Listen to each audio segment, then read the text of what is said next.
স্বামী আর স্ত্রী বেড়াতে গেল চিড়িয়াখানায়। তারা দেখল একটি বানর তার সঙ্গিনীর সাথে খেলছে, খুনসুটি করছে। স্ত্রী দৃশ্যটা দেখে মুগ্ধ হয়ে স্বামীকে বলল, কি চমৎকার ভালোবাসার দৃশ্য। এরপর তারা গেল সিংহদের খাঁচার কাছে।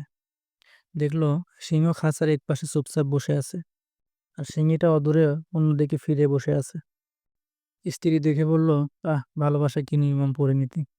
স্বামী এতক্ষণ চুপচাপ স্ত্রীর পাশে হাঁটছিল, এবার নীরবতা ভঙ্গ করে বললেন, ধরো এই কাঁচের টুকরাটা সিংহের দিকে ছুঁড়ে মারো, আর দেখো কি ঘটে।